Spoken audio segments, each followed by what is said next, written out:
Good evening everyone. Welcome to minds academy. ఇది మన academy.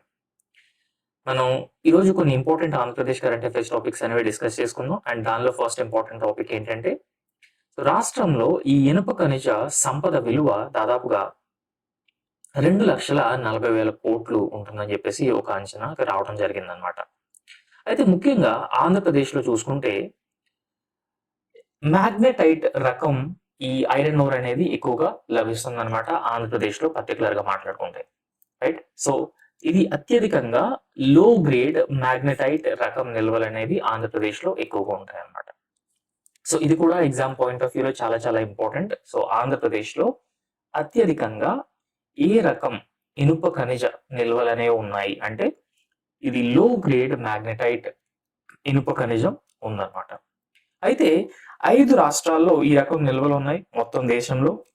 And Karnataka తర్వాత ఆంధ్రప్రదేశ్ ఈ లో గ్రేడ్ మ్యాగ్నెటైట్ రకం ఏదైతే ఉందో ఆ ఇనుప ఖనిజం, దానిలో కర్ణాటక తర్వాత ఆంధ్రప్రదేశ్ 2వ స్థానంలో ఉందన్నమాట. అండ్ ఇది కూడా చాలా చాలా ఇంపార్టెంట్. ఫస్ట్ ప్లేస్ లో కర్ణాటక ఉంది. అండ్ కర్ణాటక తర్వాత ఆంధ్రప్రదేశ్ సెకండ్ స్టేట్ లో ఉంది ఈ మ్యాగ్నెటైట్ రకం నిల్వల్లో. అయితే హేమటైట్ అనేది హై గ్రేడ్ ఐరన్ ఓర్ అన్నమాట. అంటే ఇది కూడా ఇంపార్టెంట్ ఎగ్జామ్ పాయింట్ ఆఫ్ వ్యూలో. సో ఐరన్ ఓర్ లో హై గ్రేడ్ ఐరన్ ఓర్ కింది వాటిలో ఏది అని అడిగే ఛాన్సెస్ ఉన్నాయి.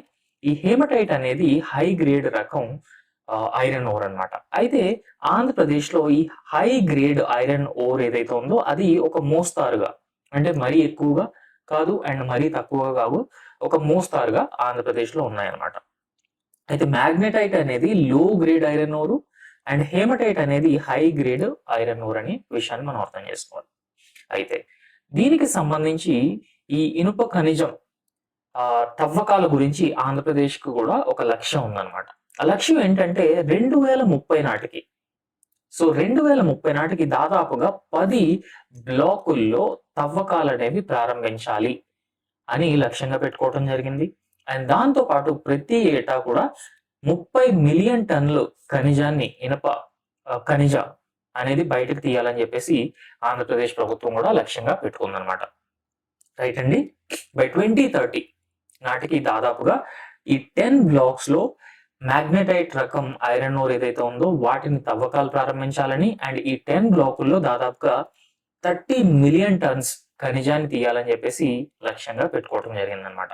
అయితే 2035 నాటికి 2035 నాటికి ఇంకో 7 బ్లాక్స్ ఏవైతే ఉన్నాయో వాటిని కూడా అందుబాటులోకి తీసుకురావాలని అండ్ కంప్లీట్ గా టోటల్ గా ప్రతి ఏడు కూడా 2035 నాటికి ప్రతి ఏడు కూడా 113 మిలియన్ టన్నుల ఉత్పత్తి సాధించాలని చెప్పేసి ప్రభుత్వం లక్ష్యంగా పెట్టుకుంది, పర్టికులర్ గా ఈ ఇనుప ఖనిజాన్ని ఉత్పత్తి చేయడంలో.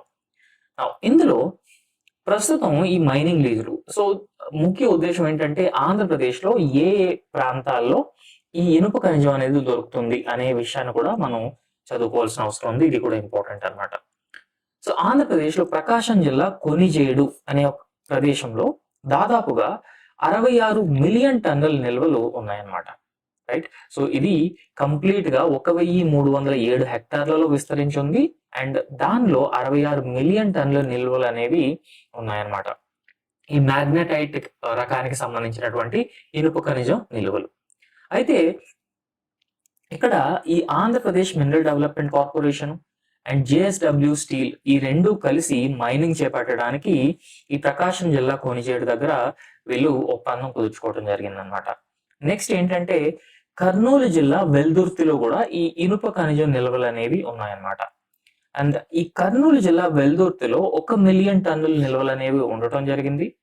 అండ్ ఇది దాదాపుగా 33 హెక్టార్లలో విస్తరించి ఉందన్నమాట. ఇక్కడ మనం ఇంకొక విషయాన్ని కూడా అర్థం చేసుకోవాలి. ఈ ప్రకాశం జిల్లా కొనిజేడు దగ్గరే అత్యధికంగా దాదాపుగా 66 మిలియన్ టన్నుల ఈ మ్యాగ్నెటైట్ ఏదైతే ఉందో ఈ మ్యాగ్నెటైట్ ఇనుప ఖనిజ నిల్వలు అనేవి ఉన్నాయన్నమాట. దాని తర్వాత అనంతపురం జిల్లా ఓబుళాపురం సమీపం, ఇక్కడ కూడా నిల్వలు ఉన్నాయి. అండ్ దాంతో పాటు ప్రకాశం జిల్లా లక్ష్మక్కపల్లి, అద్దంకి వారిపాలెం, సో ఈ ప్రాంతాల్లో కూడా ఈ ఇనుప ఖనిజం అనేది ఉంది. అండ్ ఈ మొత్తం అన్నింటిలో కలిపి దాదాపుగా 800 మిలియన్ టన్నుల నిల్వ ఉండొచ్చు అని చెప్పేసి అంచనాకు రావడం కూడా జరిగిందనమాట. అయితే ఈ అనంతపురం జిల్లా ఓబుళాపురం, ప్రకాశం జిల్లా లక్ష్మకపల్లి, అద్దంకవారిపాలెం ఈ ప్రాంతంలో ఈ బ్లాకులు ఏవైతే ఉన్నాయో ఈ ఐరన్ ఓర్ ఎక్స్ట్రాక్ట్ చేయడానికి ఆ బ్లాకుల్లో ఖనిజ అన్వేషణ కోసం ఈ జేఎస్డబ్ల్యూ స్టీల్ అనేది లైసెన్స్ పొందడం కూడా జరిగిందనమాట. ఓవరాల్ గా ఈ 8 బ్లాకుల్లో ఈ 3 పర్టికులర్ గా ఈ అనంతపురం, ప్రకాశంలోని ఈ ప్రాంతాల్లో దాదాపుగా 800 మిలియన్ టన్నులు నిల్వలు ఉండొచ్చు అని చెప్పేసి ఒక అంచనాకు రావడం జరిగింది. దాని తర్వాత వైఎస్ఆర్ కడప జిల్లాలో ఉన్నటువంటి ఈ పెండ్లి మర్రి ప్రాంతంలో కూడా ఈ ఇనుప ఖనిజం నిల్వలు అనేవి భారీగా ఉన్నట్టు అంచనాకు రావడం జరిగింది. అండ్ దాని తర్వాత చిత్తూరు జిల్లాలో ఉన్నటువంటి సూడికొండ దగ్గర కూడా దాదాపుగా ఒక 900 హెక్టార్ల బ్లాకుల్లో ఈ ఆంధ్రప్రదేశ్ మినరల్ డెవలప్మెంట్ కార్పొరేషన్ కి మైనింగ్ లైసెన్స్ కూడా ఉన్నాయన్నమాట. అయితే ఇక్కడ ముఖ్యంగా ఏంటంటే ఈ లో గ్రేడ్ మ్యాగ్నటైట్ ఐరన్ ఓర్ ఏదైతే ఉందో అది ఆంధ్రప్రదేశ్ లో ఈ ప్రాంతాల్లో లభిస్తుంది అనమాట. అది చిత్తూరు జిల్లా సూడికొండలో, వైఎస్ఆర్ కడప జిల్లా పెండ్లిమర్రిలో, అండ్ అనంతపురం జిల్లా ఓబుళాపురం, ప్రకాశం జిల్లా లక్ష్మకపల్లి అండ్ అద్దంకవారిపాలెం, అండ్ దాంతో పాటు ఈ ప్రకాశం జిల్లా కొనిజేడు అండ్ కర్నూలు జిల్లా వెల్దుర్తి ఈ ప్రాంతాల్లో ఈ లో గ్రేడ్ మ్యాగ్నటైట్ రకం ఐరన్ ఓర్ అనేది ఎక్కువగా లభిస్తుంది అనమాట. సో నెక్స్ట్ టాపిక్ ఏంటంటే మైక్రోసాఫ్ట్ తో ఆంధ్రప్రదేశ్ ప్రభుత్వం రీసెంట్ గా ఒక కీలక ఒప్పందం కూడా కుదుర్చుకోవడం జరిగిందనమాట. ఈ ఒప్పందం ఒక లక్ష్యం ఏంటి అని అంటే ప్రతి సంవత్సరం కూడా ఎవ్రీ ఇయర్ దాదాపుగా 2 లక్షల హ్యూమన్ రిసోర్సెస్ ని డెవలప్ చేయాలి. అంటే ఆర్టిఫిషియల్ ఇంటెలిజెన్స్ అండ్ దాంతో పాటు ఇంకా ఎమర్జింగ్ టెక్నాలజీస్ ఏవైతే ఉన్నాయో ఈ ఎమర్జింగ్ టెక్నాలజీస్ లో ప్రతి ఇయర్ కూడా 2 లక్షల మంది యువతకి ఈ ట్రైనింగ్ అనేది ప్రొవైడ్ చేయాలి. ట్రైనింగ్ కానీ స్కిల్లింగ్ కానీ ఇదంతా ప్రొవైడ్ చేయాలి అనే లక్ష్యంతో ఆంధ్రప్రదేశ్ ప్రభుత్వం ఎవరితో ఒప్పందం కుదుర్చుకుందంటే మైక్రోసాఫ్ట్ సంస్థతో ఒప్పందం కుదుర్చుకుందనమాట. సో దీని డీటెయిల్స్ ఒక్కసారి మనం పరిశీలిస్తే ఈ కృత్రిమ మీద ఆర్టిఫిషియల్ ఇంటెలిజెన్స్ ఏదైతే ఉందో ఇది ఒక రకంగా ఎమర్జింగ్ టెక్నాలజీ అనమాట. అండ్ ఇప్పుడు ఉన్నటువంటి యువత ఉద్యోగాల్ని అండ్ ఉద్యోగ అవకాశాలని అందిపుచ్చుకోవాలంటే ఈ కృత్రిమ మీద ఏదైతే ఉందో దానిలో శిక్షణ తీసుకోవాల్సిన అవసరం ఎంతైనా ఉంటుంది. సో ఈ ఏఐలో శిక్షణ ఇప్పించి అండ్ వారిలో ఈ సాంకేతిక నైపుణ్యాన్ని పెంపొందించాలనే ఉద్దేశంతో ఆంధ్రప్రదేశ్ ప్రభుత్వం ఈ టెక్ దిగ్గజమైనటువంటి మైక్రోసాఫ్ట్ తో 2025 మార్చి 13న ఒక కీలక ఒప్పందం చేసుకోవడం జరిగిందనమాట.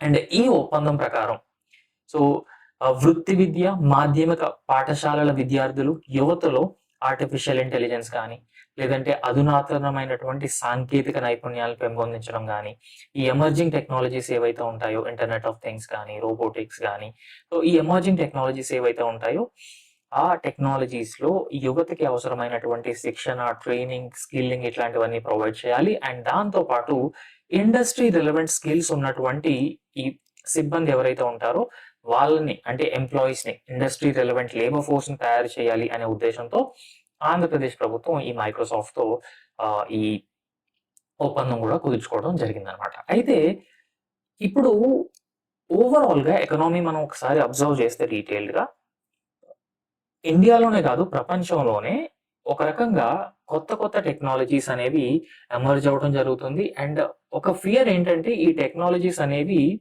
ఫ్యూచర్ లో ఈ ఉద్యోగాలు అనేవి కోల్పోయే అవకాశం ఉంది. సో ఎవరైతే ఆల్రెడీ ఉద్యోగాలు చేస్తున్నారో ఈ టెక్నాలజీ వాళ్ళ ఉద్యోగాలు తీసేసుకోవడం వల్ల ఉద్యోగాలు కోల్పోయే అవకాశం ఉంది. సో దానికోసం ఈ యువత ఎవరైతే ఉన్నారో వాళ్ళు ముందుగా ఈ ఆర్టిఫిషియల్ ఇంటెలిజెన్స్ కానీ రిలవెంట్ టెక్నాలజీస్ కి సంబంధించినటువంటి స్కిల్స్ వాళ్ళలో ఎక్విప్ చేసుకొని ఉండటం వల్ల కొత్త ఉద్యోగ అవకాశాలు కూడా వచ్చే అవకాశం ఉంటుంది అనమాట.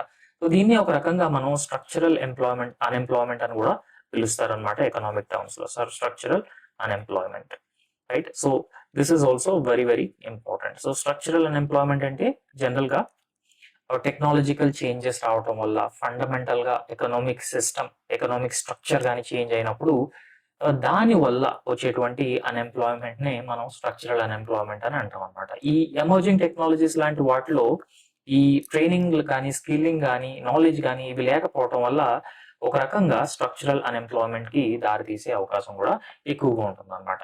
And at this point of time Andhra Pradesh కానీ లేదంటే ఇండియా కానీ చాలా ఎక్కువ డెమోగ్రఫిక్ డివిడెండ్ ఉంది. అండ్ డెమోగ్రఫిక్ డివిడెండ్ని కరెక్ట్గా యూజ్ చేసుకోవాల్సిన అవసరం కూడా ఎంతైనా ఉందన్నమాట.